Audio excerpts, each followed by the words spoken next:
Richard, I have to say this was a very painful evening for me because I'd rather prefer to be in your tent than this tent. Thanks very much, guys. I can't wait to see. We had fun. We had a very nice experience. Great stuff. Could you summarize your talk in 3 minutes? My God. Well, we did a kind of a merry-go-round around about the UFO reality as I see it in terms of documentary evidence and just making an argument for why it's a legitimate and serious topic and why national security officials high up have taken it seriously. How that resulted in the creation of kind of a black budget culture, a kind of a two-class system in which very few people have access to exotic technologies and the rest of us poor Slavs don't. And then try to look ahead into the future, particularly energy usage, and trying to look at ways of breaking our hydrocarbon fixation. And then looking in fact at 3D printing, which is one of the things that I'm quite interested in seeing how that actually has an opportunity to help break the hierarchical kind of financial control structure that dominates our world with something a little more horizontal, perhaps involving shared intellectual resources, something that actually might challenge the paradigm. Whatever the true answer to over-unity energy may be, or energy solutions, I don't know. I'm much more of a novice here than anyone else probably on this panel, but I do know that there's a solution, and I do believe that we're going to be on the cusp of finding it, because there's no way that the emperor can stand at the beach and stop the tide from coming in. So it's going to happen.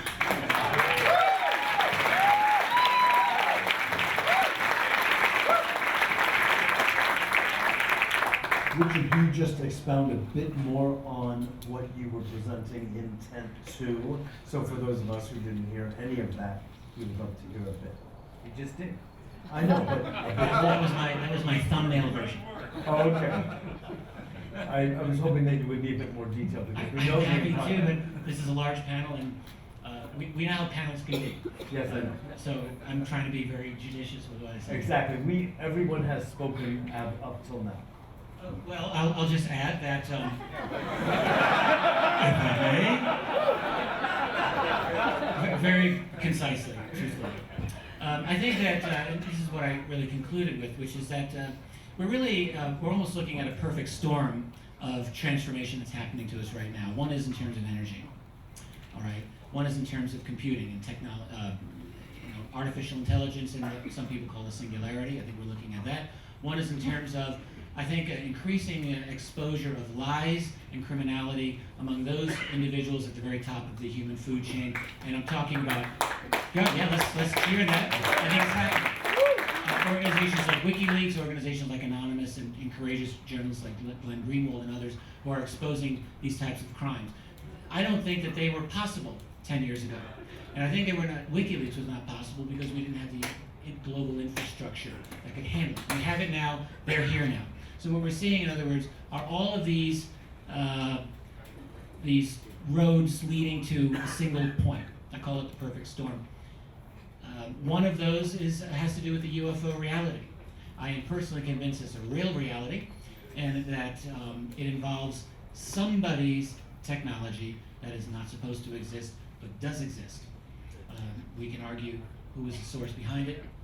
It's a fascinating question, and UFO researchers argue about it all the time. But that's coming to a head also. I co-authored a book a few years ago called AD After Disclosure, which is really my attempt to sort of see that. What if UFOs are real? What if there's a cover-up? How then would our world be transformed, rocked by the end of that secrecy? And my own conclusion is that it would be transformed in every possible way. So all of these things I think are happening in the next 20 years. And I think they'll very likely happen kind of together. I think one breakthrough will probably lead to breakthroughs in some of these other areas. And we're looking at a very, very wild ride. One that will be exciting, one that will be also maybe very frustrating, and also dangerous. Because one thing we have to be careful of is, first of all, we don't want to believe that utopia is right around the corner. I think that's a danger.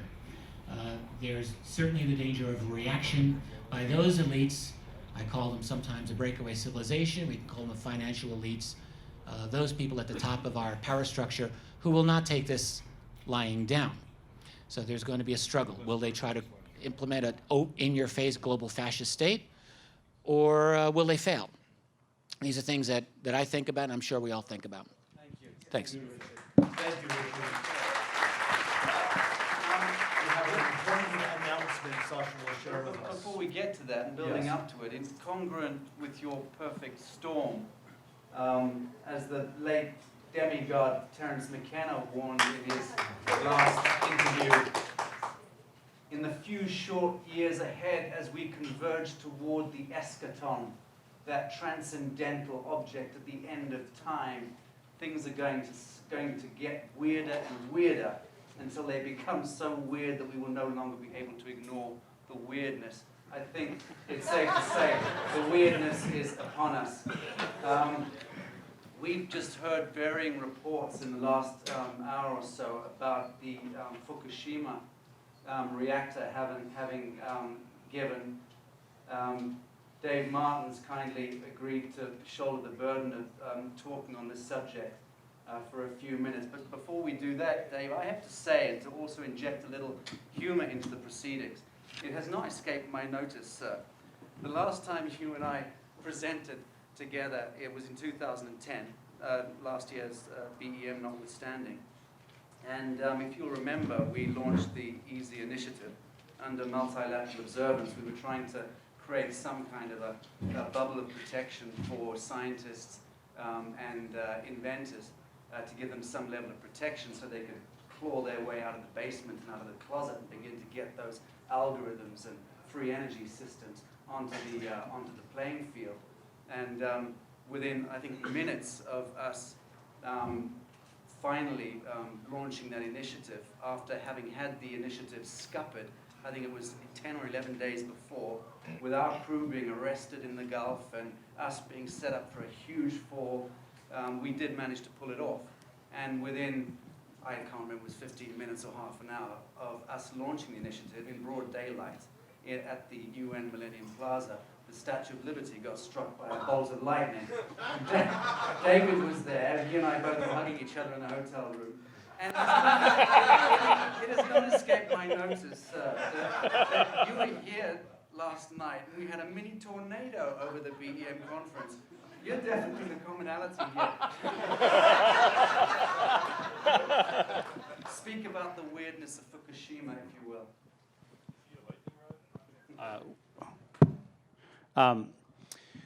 Weather anomalies and seismic activity do not go unnoticed. And for those of you who actually are in the business of noticing, we had in the last 24 hours both anomalous wind events as well as 4 precise 5.0 earthquakes.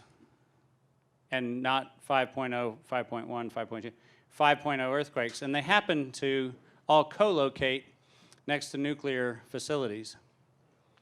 Now, one of the things that is a statistical improbability are things like the Lake Anna, Virginia earthquake that many of you remember, which was the event in the summer of 2011 that cracked the Washington Monument and did a lot of other things. And we all think of Central Virginia as a hotbed of earthquake activity. And I thought it was interesting that on the occasion of the last 24 hours, we have 5 5.0 events, which actually are within range of nuclear facilities, including the one that's most pressing. 8 hours ago, a 5.0 quake hit the Honshu Island area, and actually the shock waves did in fact get to the TEPCO facility.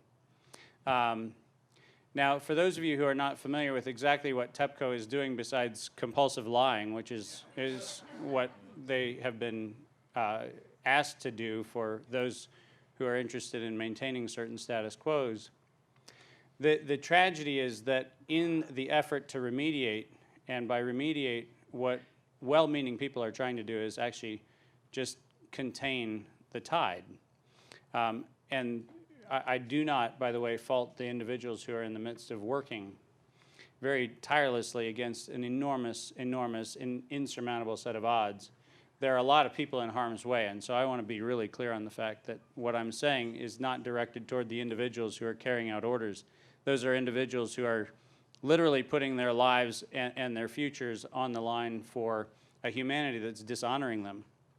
But what happened with the earthquake is that there has been confirmation that has just officially been erased by TEPCO. It got erased 7 minutes ago, but there is a doubling of the current radioactivity leakage report, which actually was present in the official records until about 53 minutes ago when it was conveniently not available anymore. And it's not available in the United States courtesy of the federal government shutdown, which actually officially just posted on the website that had the information that due to the U.S. government's furlough program, they couldn't maintain the website. Because you know how expensive having digital media present on the web. That's a very... Yeah, it's very difficult to maintain a website apparently when U.S. government employees are furloughed. But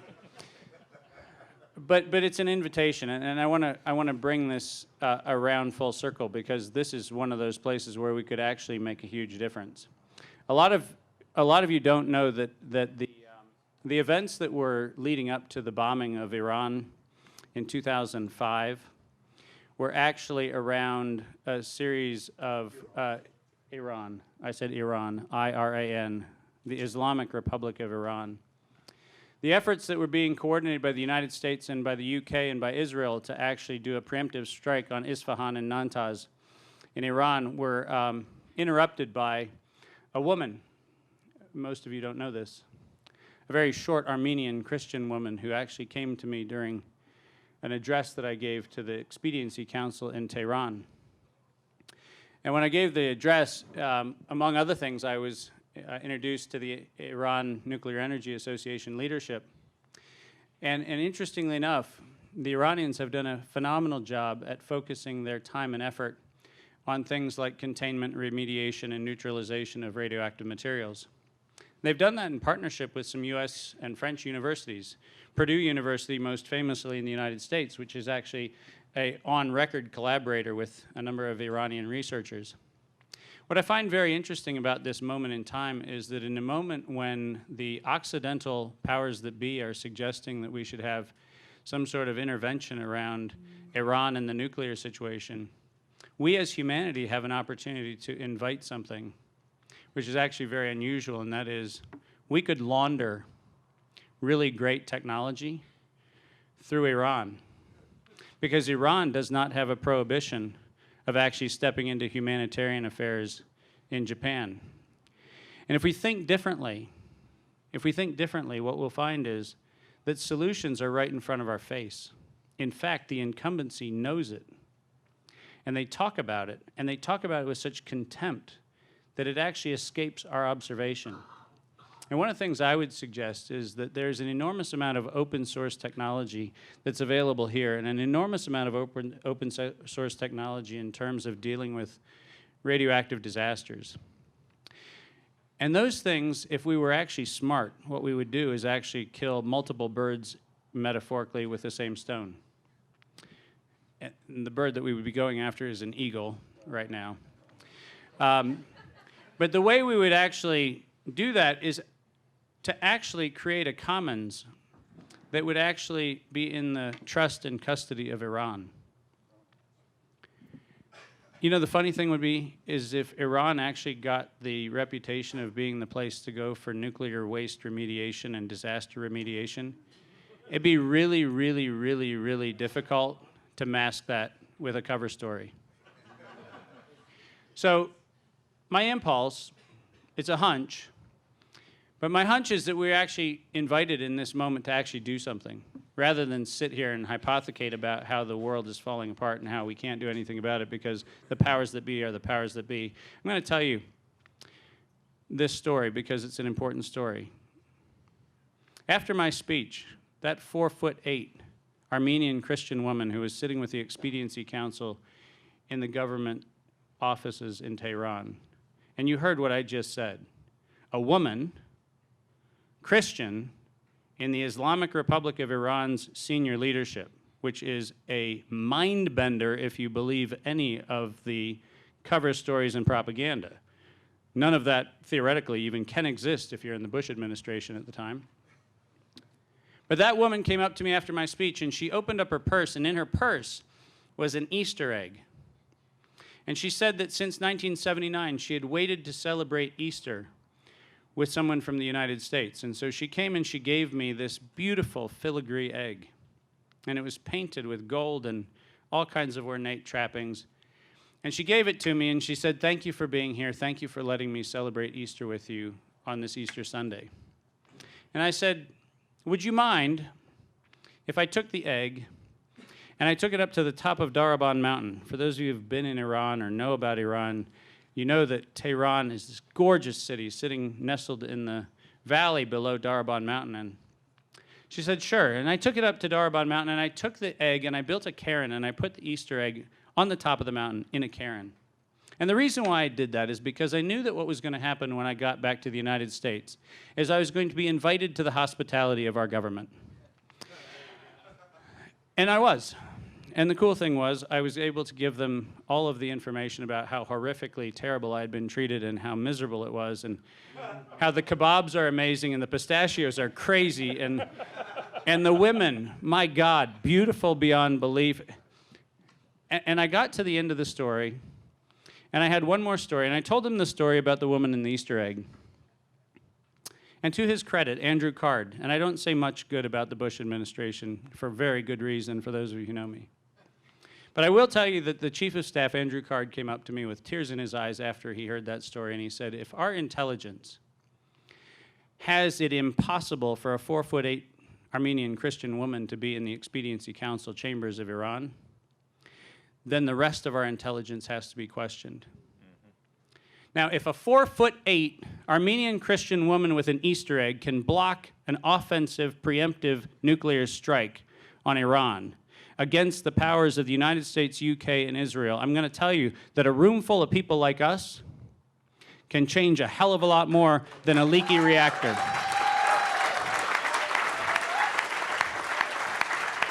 And it's time for us not to sit here like sheep. It is time for us to say, if some of us have solutions, think about the value of the conduit, of not trying to put our flag or our ego or our identity on top of something, and realize that this is time for humanity to stand up as humanity and solve humanity's problem, and let the politicians do with it whatever the hell they want. Because it's not about them, it's about us, and it's always been about us. There is no catastrophe except the catastrophe of our conscience. Let's use this moment to stand up for humanity. Good, thank you, David.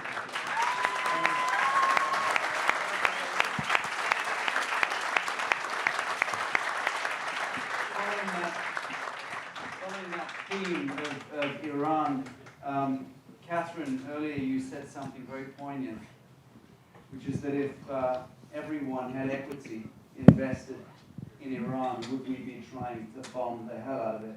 I think the answer is no.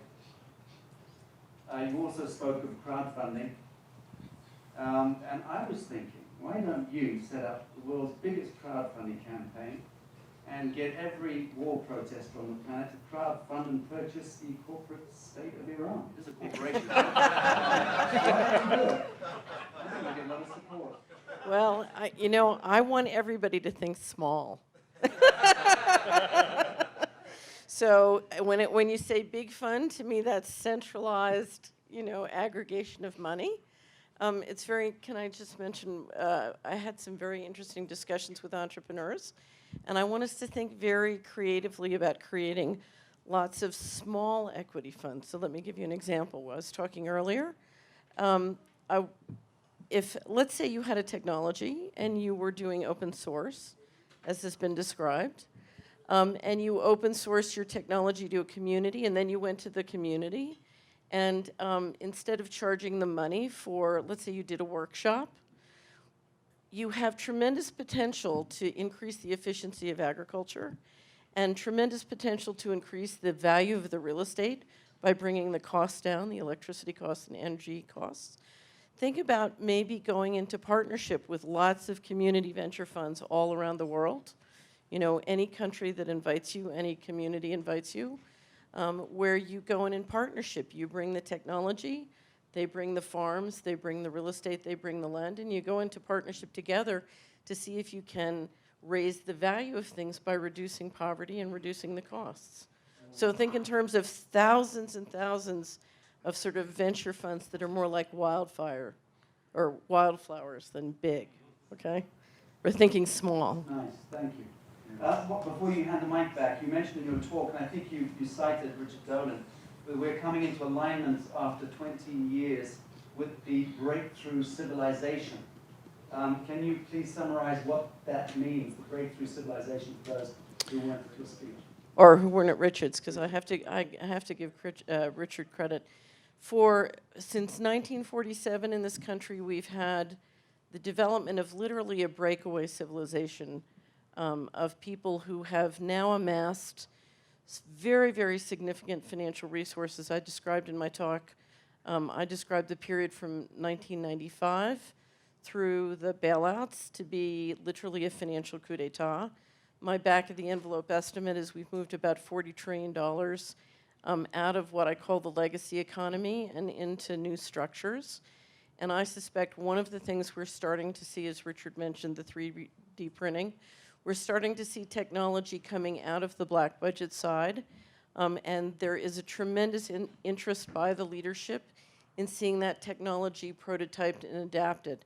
And it can go much faster, in fact, if it's allowed to spread on a very decentralized basis. So I think I talked also about bringing us into alignment between living systems. So the popsicle index is what I described, and the Dow Jones Index. We've been in a win-lose relationship between financial capital and sort of people, and now the opportunity is if we can bring that back in alignment. So anybody who's traveled among the leadership knows that within the bureaucracies of military, of business, there are many, many people who feel like they're the prisoner of the system, who would love to leave those systems and come join us. So I think there's a lot more possibilities for alignment, particularly if we move into an equity model.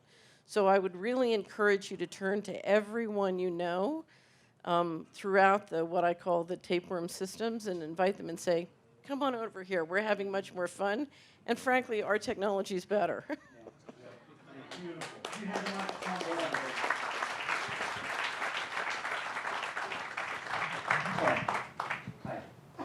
Dr. Brian O'Leary was a house guest of mine shortly before he died, and he spoke in reverential terms about you.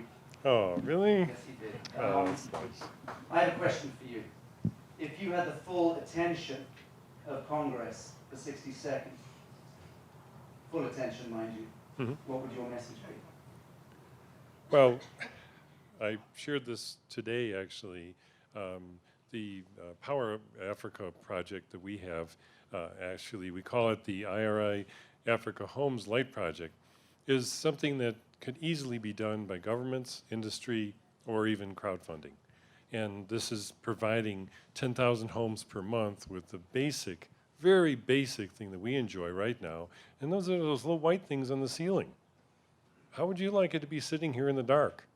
There are millions of people in Africa that sit in the dark every night, and they're still going to school during the day, and they still try to do their homework by candlelight or by a flashlight. So this is my basic solution to the problem, and I saw some inspiring stuff at the United Nations through the Youth Summit, Nexus Youth Summit. It's held every year through the Common Cause organization in Washington, D.C., and they do an invitation-only program, and you see these one-man shows that accomplish more than governments can accomplish. So that's what I would be sharing with Congress. Why try to implement a huge program and then try to worry about the deficit and all that, paying off the deficit, when you can do these things for pennies compared to the trillions of dollars that the World Bank estimates to electrify Africa. Great stuff, thank you. Second question. God bless Brian O'Leary, too. If you had to flee the solar system, and if you had an unlimited budget, what would your crafted choice speak. I'd probably choose the Lazar Sport model, perhaps, or a slightly bigger one that handles more than 3-foot occupants. And would you have Dan Winter as your navigator? No, I think I'd choose the more practical engineer. No offense, Dan. Wonderful, thank you, Tom. Thank you, everyone. I want to just make a quick comment before we open the mics to all of you, and that's in reference to some of the points were made by David Martin relative to Iran and Tom about Power Africa. I want you to all know that there are initiatives of which I am aware and am also connected to that are involved in bringing electrification to millions of people all throughout Africa, and the Power Africa initiative. It is beginning to happen now, as well as bioremediated water, because the women who are walking many miles with a bucket on their head of water, the water is oftentimes contaminated. So at the same time, we're bringing electrification to millions of people. It's a process taking place beginning literally in about 2 months. Do you mind if I interrupt a second? Are you familiar with how they're bringing electrification to Africa presently? Yeah. Through the industrial approach? It's the same. This is you could say, an end run around the big hydro. Centralized power. Infrastructure It's the project. same infrastructure we have here. That's not what I'm talking about. That's what they're going to copy in Africa if they get their way. The reason I'm telling you this is because it's not that. It's not that. It's a much smaller, almost micro level way of bringing micro hydropower technology into rivers and streams that are only 4 feet deep. That's how local the project is. And it's beginning to catch on, and it's bringing electrification so we can help these people have lights, and schools and wells that have electric pumps, and literally to transform their lives, as well as remediated water. So I just want to say that. Another point regarding what David said, I am also aware of people who are doing the same thing because of the window that has opened in Japan, because there are many members of the Japanese government who are scrambling to get away from nuclear power, and the door is wide open for all sorts of interesting new technologies to come into that marketplace. And I know of people who are working actively in unison with the Japanese government to accomplish that. I just have to say, it's really something excellent that's going on. it's a very dangerous thing for us to bring up the subject of utilities at the same table as David Martin. Did you want to, you kept coughing, do you want to say something to that? Okay, well, as a We got another storm coming, brother. fine. As a third generation white African, I'm somewhat qualified to speak a little on behalf of Africa, somewhat, and these noble initiatives notwithstanding. It seems to me, as an African, that the best thing we could do for Africa is to get the hell out of its face. I beg to differ because there are many people who are suffering and asking for assistance. So it's being done, as far as I know, in a very sensitive way according to the needs of the people. And that is what's happening. And we share one heart, and we need to respond to people in need. So that's how I feel. Also, I'm referring to the corporatocracy. I'm not. That's my point. So on that note, we'd like to open this up to all of you for questions. Do we have a microphone in the audience? Yes, the young gentleman over there with the big right hand. Wait for the mic, wait for the mic.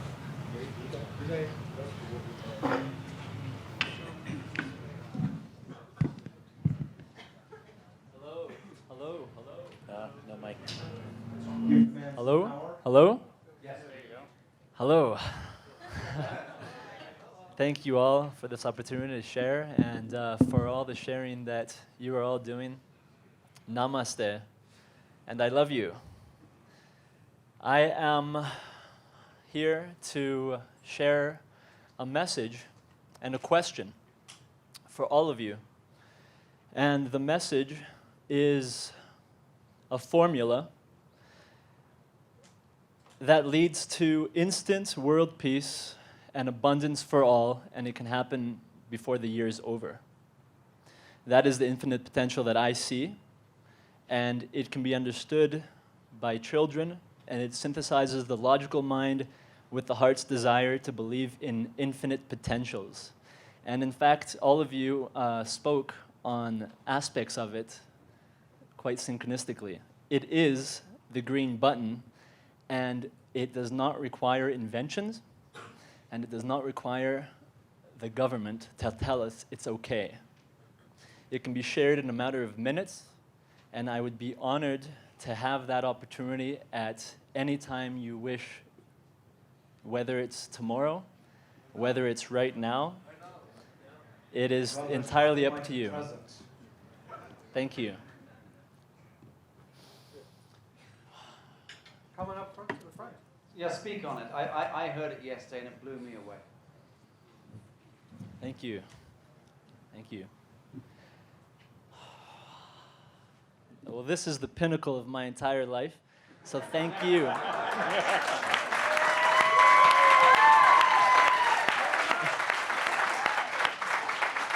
it count. Thank you. Wow. So, speaking about zero-point energy, speaking about Higgs boson, it is in our hearts, and we have access to all information, past, present, and future, through the vibration of unconditional love, compassion, and gratitude. In that vibration, ask, and we shall receive. As we begin to ask, our questions begin to grow in quality, and our answers, through the unified field, connected to those questions, begin to grow in quality. The heart speaks in simplicity, and so essentially this is the mind accepting that simplicity, which is the wormhole to complexity. It's the yin-yang, they exist within each other. And so unified intent, the left and the right, the heart and the mind, allow for reality creation. We are creating our realities by the stories that we tell ourselves and each other in every moment, individually and collectively, consciously and unconsciously. And so unified intent is the key. Individually and collectively, unified intent is the key. So the question is, what is it that we can all agree upon, point at, and say yes? 1 billion people, $1, one time. Just to say, what are we capable of? What happens if we like what we see? Do we point again, and again, and again? I'd like to point to all of you. $1 billion, $1 billion, $1 billion. And so how is this possible? Through the process of Socratic questions, we can allow for the solutions to unfold within those who are answering the question, which are all of us. So through the process of 13 Socratic questions, we can paint a picture of the mission-dependent components for global cooperation, irreducible complexity. And they begin with two questions, the feminine and the masculine. Question 1. How much money would each and every one of you pledge for the guaranteed unification of 1,000 people, 10,000 people, 100, 1 million, 10 million, 100 million, 1 billion? Imagine this as humanity's co-creative response to the Giving Pledge. What's the Giving Pledge.org? Bill Gates and 50 or so billionaires have come together to honor humanity by presenting their wealth to humanitarian efforts before they die. This is humanity acknowledging that honoring that and presenting one venture philanthropic opportunity. So, answering that question on, for example, receivingpledge.org, each and every one of us pledge. The guarantee means that no money is transferred until after unification, meaning there's no risk. Second guarantee means that until you see a co-created vision that you fully agree with and understand could lead to world peace, you don't have to transfer the money. And so co-creatively on one side, we create the mission-dependent components, and on the other side, we bring in incentivized unification. Zero risk, everything to gain. The question is, how much would you pledge? With 1 billion people guaranteed around a world peace initiative understood by everyone. The reason why I share this is because each and every one of you now have this formula, and it is a torch that we can all carry. The co-creative vision, the mission-dependent components, irreducible complexity, thinking as big as we can. Let's talk about buying Monsanto. Thank shall we? you.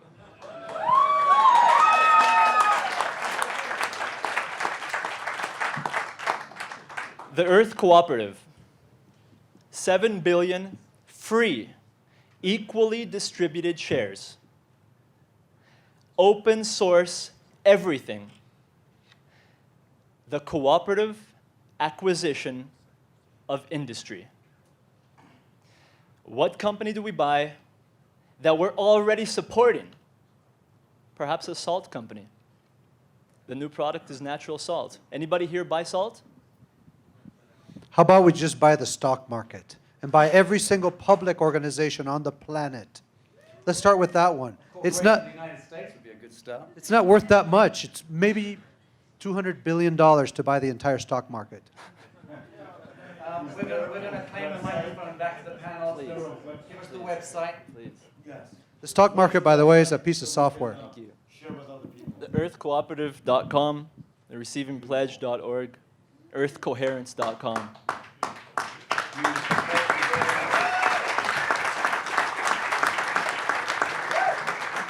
Before I hand the mic, just to go over just a few other questions, I had one quick comment regarding the water in the Africa.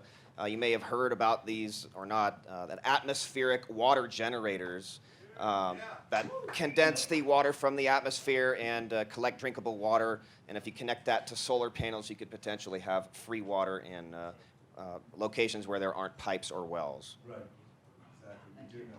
Thank you very much for that.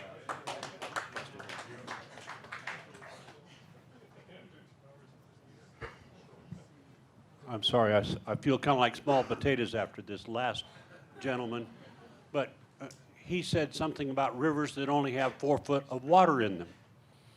Now, for a long time I've thought of, what if we took a pontoon boat and we put a generator and a paddle wheel, much like on the old Mississippi River boats, and we hooked the paddle to a generator and run a cable to the shore, and we put a cable off to hold this in the middle of the stream.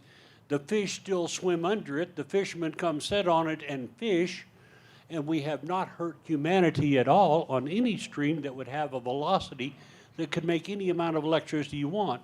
Now let's put 1 boat, 2 boats, 2,000 boats down this stream, use the entire of it. We don't hurt humanity at all. It's as green as it gets. We can build it out of products, and as one fails, we blow a fuse on that one, a light comes on, and the electrician shows up the next day and fixes it. I'm all for that. That's what we're doing. Yeah. That is so close to exactly what's going on. It's already been invented. Yeah, they've actually invented it, and it's in the Hudson River. So it's a great idea, and it's an idea whose time has come, and many people are already in way ahead of that. Yes, in the far back. Hi, thank you very much. Just to start out, thank you very much. I have something to offer, and then I have a question, and this is pertaining to Daniel. When there's a lot of anomalies with the effects of the ABHA coil, the Rodin coil, the POE coil, and others, there's a monopole effect. And I found a paper by a physicist named Alexander Berinsky, who had a paper by the name of Instability of Black Holes with respect to electromagnetic excitations. And it seems to me that this might help provide some insight as to why there would be a monopole with respect to individual points, the entanglement of 2 points in particular, anywhere on the surface of an event horizon relating to the underpinning nested vortices in BBM. Also, I have a question. If in your experimentation, have you taken each tile and made an individual coil of each tile and then excited them individually to see if you could get a more efficient excitation or effect from the array of coils that you guys have built? Who's that question directed to? Mr. Daniel.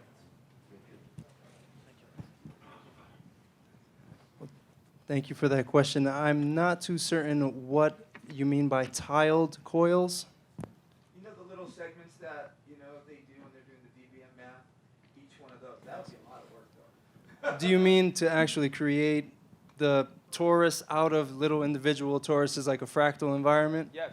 That is absolutely where we want to go with this, and that would definitely do something special, in my mind at least, and yes. It seems like that would help with the excitation of a craft and help stabilize the propulsion system of maybe a pulsed electrokinetic craft, for instance. So I'm done. I just wanted to put that out there. Thank you.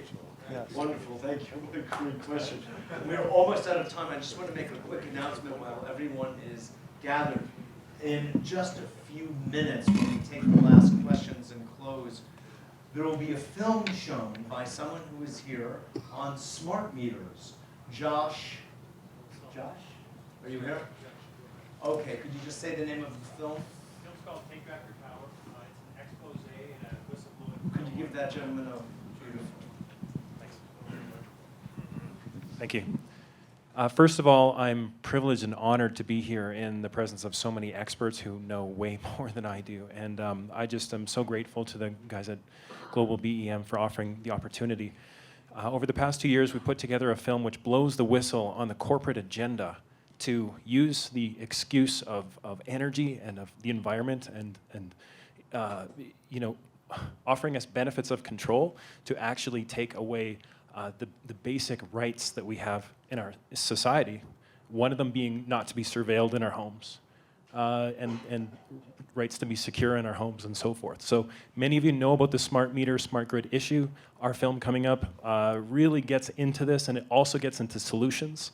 I really resonate with what you said, David. Now is the time that we get together, we decide on solutions, we take action, and we feel that this film can provide and will provide a platform in which we can do that in our communities. Thank you. Beautiful. And that film will be on right here on that screen in just a few minutes. So you're all welcome to join. What is it, around 70, 80 minutes, Josh? It's 1 hour 41. Okay, beautiful. Thank you so much. And we have just another question back there. Yes. This is for Richard and or Catherine. Catherine, I know in your financial discussions, you seem to believe that the control groups, that the financial elites and whatnot, can keep their game going more or less indefinitely until they're exposed or something happens. On the other hand, Richard seems to think that things are already happening enough through the critical mass of computing and whatnot to blow the cover off the control groups, or at least their control. My question for both of you is, I understand how the control group in the military and the private industry came to be created in the nexus of the Cold War, but I wonder, how do you see that group being self-reproducing now and in the future? Is it being reproduced institutionally, or is it personal? Is it social? How does it keep going at this point? You're asking how does the military establishment keep going? I'm not sure well, I'm understanding what you're asking. Well, I think I'm asking if we're imputing a control group at financial and political and government levels, including the military, how does that control group continue? Is it all based in the military, or do we think that there is, in fact, this elite of politicians and industrialists and whatnot that are sitting on this technology? How does that group, how does that circle perpetuate itself? I'm sure Catherine has thoughts on this. I'll just offer, I do think that we're headed toward, we're in a war right now. The war is between those few people who've got a preponderance of power and information against the many of us who have developed a new infrastructure to fight it. So that's a war that's happening. It's a war over information, it's a war over freedom, and really our own sovereignty. I think that the group that's been in power, I think the military, U.S. military is a police force.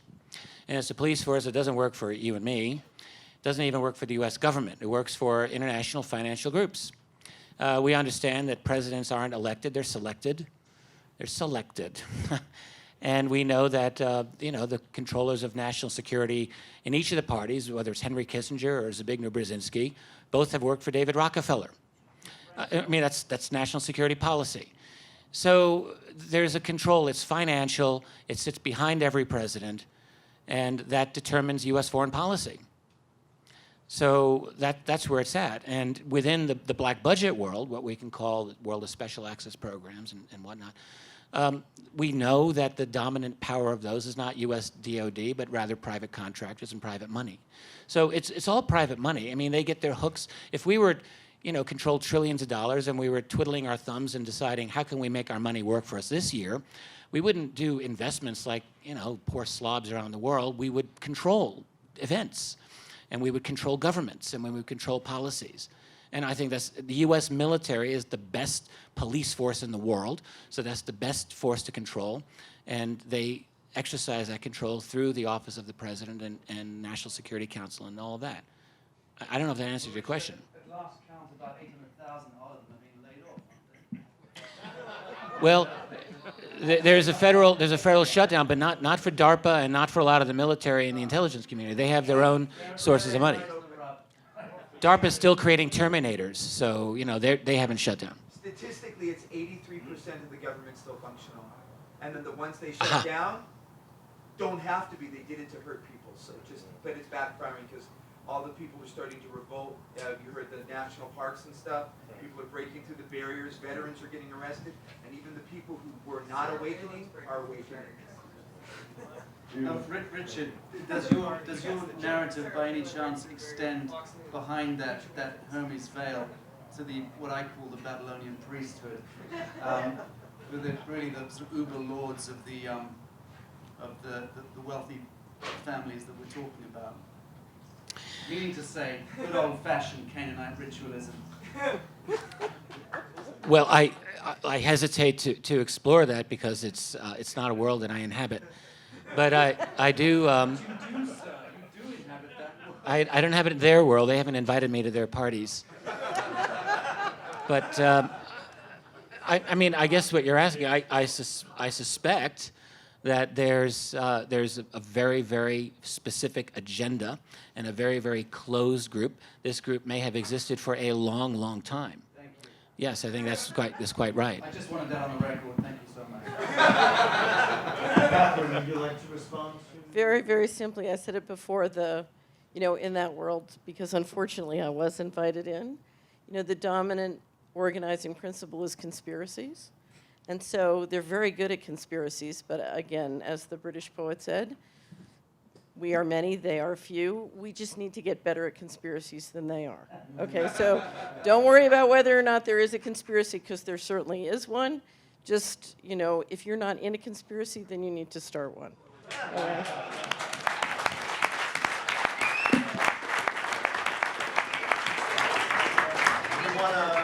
We have one more. Oh, yes. Wait. I think it's very important. Yes. Excuse me. Who wants to conspire? I think it's very important that we realize that what we're doing is actually the opposite of that. And as much as we feed into that, as we feed into needing money, into the scarcity, into the governing of each other rather than governing of the self, please let me finish, into the hiding, the secrets, rather than just vibrating in the truth and in the love, then we're still feeding that machine. And the reason that that machine continues is because we continue to fuel it with our belief systems and our actions. And these kinds of things have the opportunity to create that change, but they have to go completely outside the box. We're not looking for funding. We're not looking for to be allowed to do something. We're not looking for permission. We're doing what's right now, starting within ourselves, within our families, within our communities. And that's not money. That's not power. That's not different aggregates.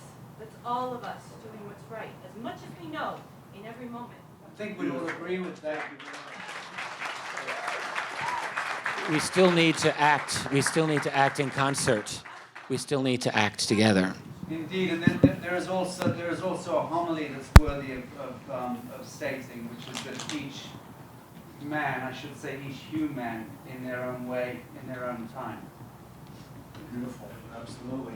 Jeroen would be our last. I only have a short thing to say before I forget again.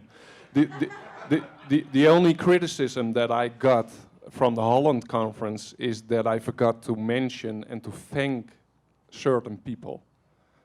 And I want to thank all of you, because you're making this happening together with us. Without you, there's no conference. Derek, of course, but we're going to talk about Derek tomorrow, who's really the driving force behind this conference. I want to thank Seoul team, they sponsored us. Gaiam TV, they sponsored us. There are some private persons here that I'm not going to mention, but those persons know who sponsored us. We had a crowdfunding campaign. Those people sponsored us. We have the live stream now going. Donations are coming in, so I want to thank the streamers. And another person that I want to thank is this gentleman. Because if you talk about volunteers and putting money in and your butt on the line, this gentleman owns a printing company in Holland, and he said, I want to do a GlobalBEM magazine. I'm going to fund it out of my own pocket. We will see how it goes. And I would suggest to everybody, if you want to stay informed about GlobalBEM, about technologies, about consciousness, about the implications, then subscribe to the magazine. And we also invite everybody to be involved in the magazine. If you have articles, you want to write a column, whatever, contact this gentleman. He's got a stand outside, a booth.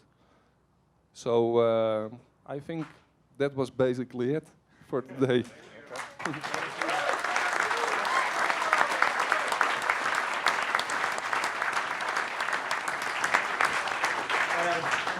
When it comes to thanking Jeroen and Robert and the GlobalBEM team is absolutely incredible for what they have done through this.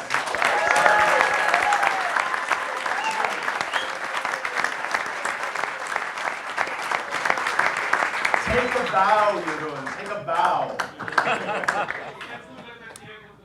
Okay, we'll do it again. And then I'm going to thank again all volunteers. Wonderful. Thank you all for being here. Thanks so much for this, your beautiful participation, and thank you all of the panelists for being here, and my dear friend and colleague Sacha Stone for moderating this with